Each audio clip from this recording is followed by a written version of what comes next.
व्यवस्था विवरण 18 का 1 से लेकर 14 वचन कहता है। इसमें लेवियों और याजकों का भाग के बारे में लिखा गया है कि जब कोई भी लोग बलि चढ़ाए तो उसका जो भाग होता है, चाहे गाय बैल या भेड़ बकरी का बलि चढ़ाए, तो उसमें देखिए लिखा हुआ है 3 वचन में, वे उसका कंधा और दोनों गाल और पेट याजक को दे।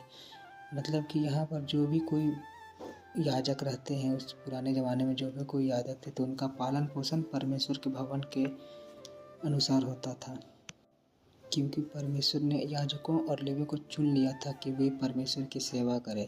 तो जब वो परमेश्वर की सेवा करते हैं तो उनका भी खाना पीना, भोजन, पालन पोषण परमेश्वर के वचन के अनुसार ही होना चाहिए। जैसा वचन में लिखा हुआ कि उनका जो भाग है, जो भी यहाँ पर 5वां वचन कहता है, 4था वचन कि तू उसको अपनी पहली उपज का अन्न, नया दाख, मधु और टटका तेल और अपने भेड़ों का वह ऊन जो देना जो पहली बार कतरा गया हो। मतलब किसको देने के लिए कहा गया है कि याजकों को।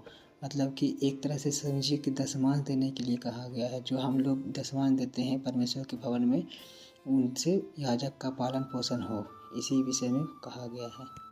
उसके बाद 18 का 9 पद से कहता है कि हमें मूर्ति पूजा से, चोरी से, बाजीगर से, भूत साधने वालों से या भूतों के जगाने वालों से या शुभ अशुभ मुहूर्तों वालों से मानने से या टोना से, तांत्रिक से, इस सब से दूर रहना, क्योंकि इस सब चीज़ों से परमेश्वर यहोवा घृणा करता है। और घृणित कामों के कारण परमेश्वर यहोवा उनको निकालने पर था। जो भी घृणित काम करते थे पुराने ज़माने में, तो उनको परमेश्वर निकालने पर था। वचन कहता है कि वो 18 का 13 में कि तू अपने परमेश्वर यहोवा के सम्मुख सिद्ध बना रहना। मतलब कि ये सब से हमें दूर रहना है।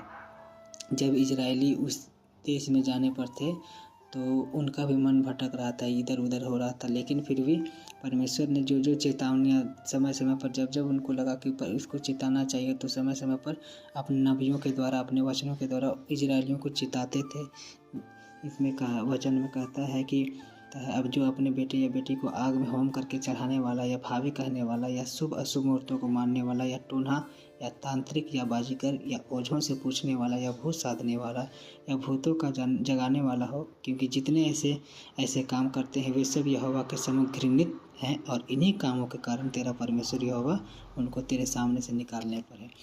कि जो कनान देश में जब जाने वाला थे इजरायली लोग, वहाँ पर ऐसे ऐसे काम होते थे, इसीलिए परमेश्वर ने कनान देश को हटाने के लिए, उसमें इजरायलियों को देने के लिए, कनान देश जाने के लिए ठहराया था। और वो सारे काम जो कनान देश में होते थे, इसी कारण से कनान देश के वासियों को परमेश्वर निकाल कर इजरायलियों को उस देश को देने के लिए परमेश्वर चाह रहे थे। और परमेश्वर इस चेतावनी भी दिए थे कि जो जो काम वहाँ होते हैं, ऐसा ऐसा काम होता है, इसी कारण से हम उसको निकाल रहे हैं, अब तुमको रख रहे हैं, तुम ऐसा नहीं करना। अपने परमेश्वर यहोवा के सम्मुख सदा सिद्ध बने रहना।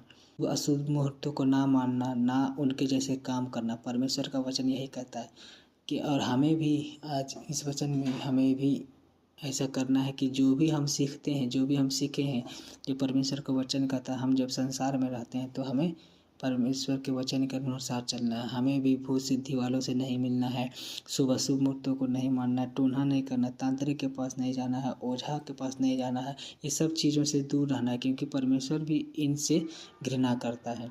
हमें जब परमेश्वर ने बचाया है अपने लहू में के अनुसार, हम सदा परमेश्वर के वचन में, उनकी बातों में हमेशा अटल रहें। धन्यवाद। जय मसीह की।